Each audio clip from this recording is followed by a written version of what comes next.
Hey, what's going on, guys? Tom Davis here, America's Canine Educator. Thank you so much for joining me here today on YouTube. Today, you guys, we're gonna have a young pit bull named Gypsy come into the facility. Gypsy is afraid of absolutely everything and everybody. She's hiding under the chairs. She's nipped a couple people out of fear. And so today, Gypsy's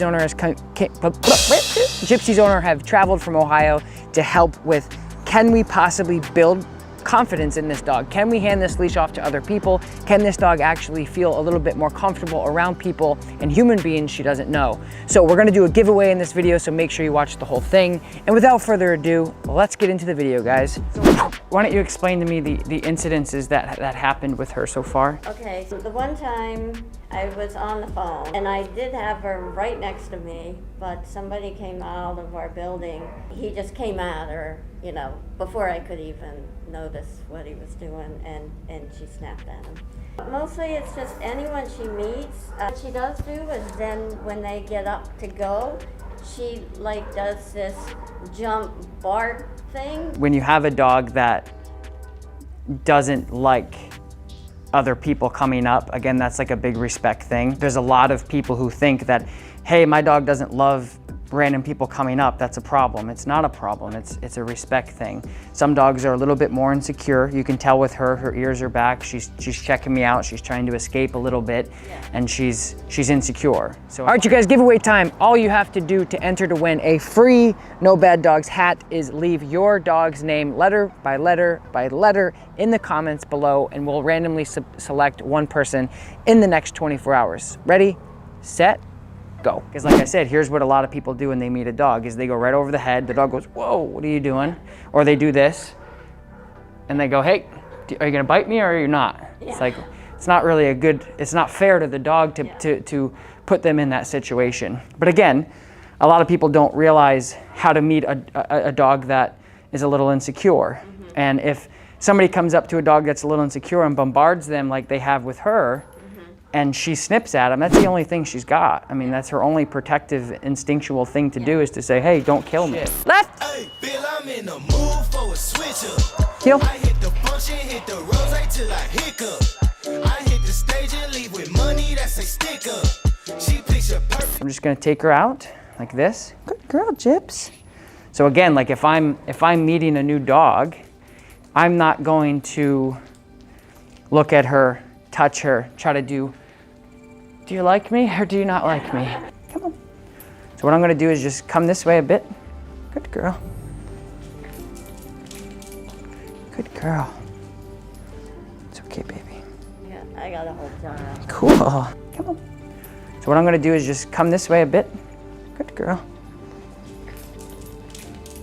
Spend a little bit of time with her to see. Right now she's very fearful. She's like, I can't.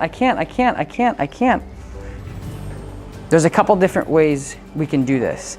She's shutting down and she's like, no, I can't, right? So it's like a little kid clinging onto the caravan when they're going into the first day of kindergarten. Of course they don't want to, but you're like, come on, man, leave the roost. So we have a couple different options. She's clinging to you for her dear life because she's insecure with me, which is, again, respectable.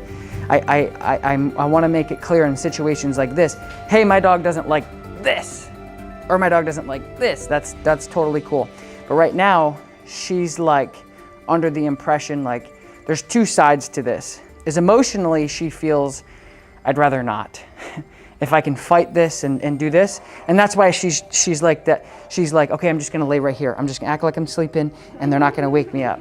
She's not gonna take food from me, even though you said she's insanely treat motivated because she's not comfortable with me. So people and dogs and animals in general don't like eating when they're uncomfortable. It makes sense. Typically when I'm working with dogs like this, we have a bunch of different tools in the toolbox to see if we can get them comfortable with working with me from a distance. So this just kind of takes the pressure, the physical pressure away from her a bit, where I'm further away from her. So it may help her feel a little bit more comfortable coming to me. Gypsy, come. Okay. So this is big, okay? So I want to show you something. See how she's to a point where she would rather choke herself completely out. The important thing is I'm not asking anything of her to just walk my way. I just literally want you to go boop, boop. So we're not asking her to jump through hoops. We're not asking her to go up a teeter-totter. We're not asking her to jump through a ring of fire. I'm just saying, can you just walk towards me? Can't, won't, shouldn't, won't do it. So historically, you know, my watch is not working right now, but so what would I do with a dog like this if I had normal dog training time? If I was, hey, I do 2-month program, 6-month program, I'm gonna be around for a while. Ideally, I'd say, you guys stay here, I'm gonna bring her outside and walk her around. We have a cumulative of 5 hours. You guys drove from Ohio to say, hey, we gotta expedite this process to get her more confident. I don't necessarily, like you guys want her to be probably better with people and stuff. I don't care as much about the people as I do her confidence. Because if she doesn't like randos coming up and petting her, I'm cool with that, I respect that. The time that it takes her to warm up to somebody, I want to minimalize. So I want her to go, oh, it's not so bad. Oh, it's not so bad. Oh, and then all of a sudden she's gonna go, sure, I've done this 10 times today. I'm gonna hand her off to other people as they walk by, and she's gonna take that information in. So she's gonna build a little bit of confidence, and it starts with me. So because she's shutting down so hard, come on, baby, come on. So now I want you to do, this is a Herm Springer 2.25, okay? So this is the Kurgan. This is gonna be a safer collar for her currently. Yeah, she'll choke herself out, because now I wanna just confidently and very consistently just say, let's go, let's go. So pressure release. Come.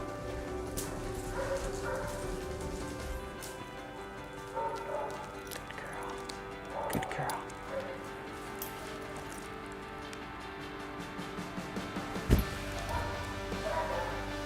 Good. What a difference.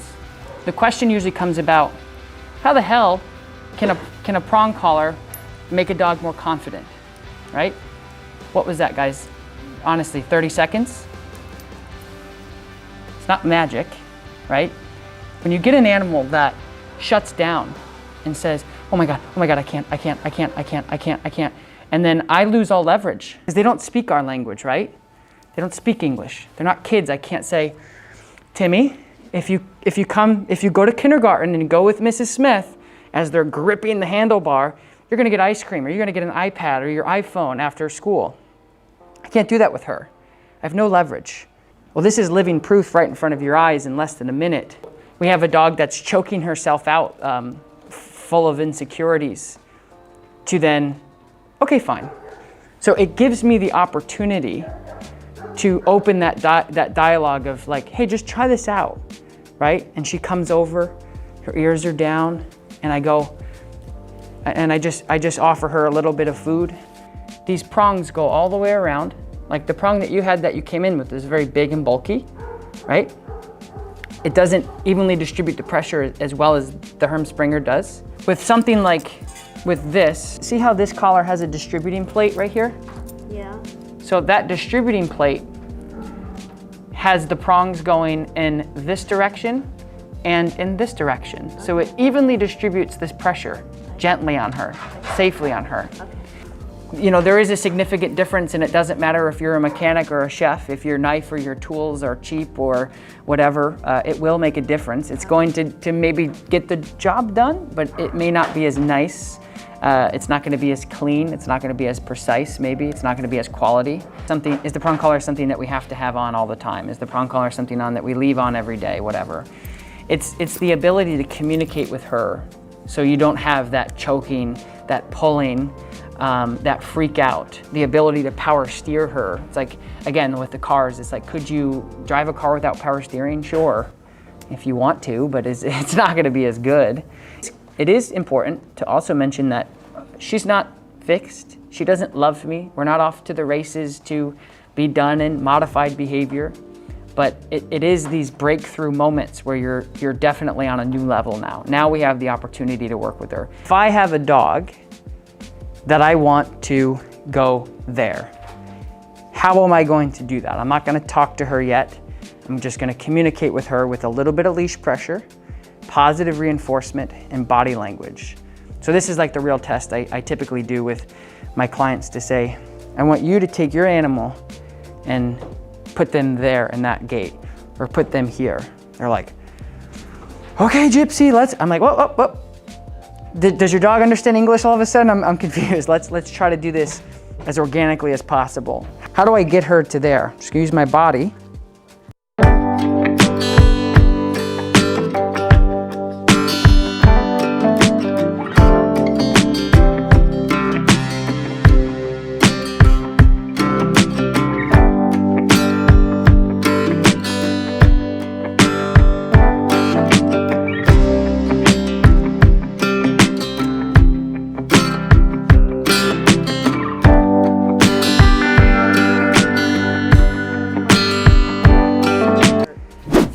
So as you guys saw in this video, the prong collar made a significant difference. I literally have hundreds of videos of changing dogs' lives, changing dog owners' lives by using the Hermspringer prong collars safely, humanely, on time. And it's just something that a lot of people are afraid of because everyone thinks and assumes that it's just this corrective collar that you have to use to correct a dog. When on the contrary, as you guys saw in this video, it's also something to give a dog a safer support system in order to get them through different things that they may be afraid of that they shouldn't be afraid of. So in this video, like with Gypsy, she was terrified. She's like, I can't do this. There's no way I'm gonna be able to go with you. I could have ended it right there and said, you know what, your dog is actually too insecure. This isn't gonna work. Or I could have spent hours and hours and weeks and maybe even months just trying to give her food where she's like, no man, I'm shutting down. I'm not gonna do this. Or I can help her leave the roost a little bit by using that really safe, humane tool of the prong collar. Just say, hey, let's just go, just walk with me. It's all I want you to do is walk with me. I'm not asking her to do anything she doesn't know. And I hope that this was informative for you guys to see how beautifully the prong collar can help a dog that's really insecure. Because we do get a lot of questions on how in the world can a prong collar build a dog's confidence. You guys just saw firsthand, the owner went home happier than a pig, and you know what? I'm happy. Gypsy's more comfortable. She's coming up to me. She's coming up to the other trainers over a couple days because of the expedited prong collar introduction. So I'm really excited for her. I'm excited for you guys to see this information and see the progress of what a tool can do if you use it properly, of course. And anyway, guys, if you haven't yet, do not forget to kick that like button, absolutely destroy that freaking subscribe button. We put videos like this out every single week, sometimes 2 or 3 times a week. I appreciate you guys so much. We have literally created the coolest dog training channel right here on YouTube. I will talk to you next time. Peace.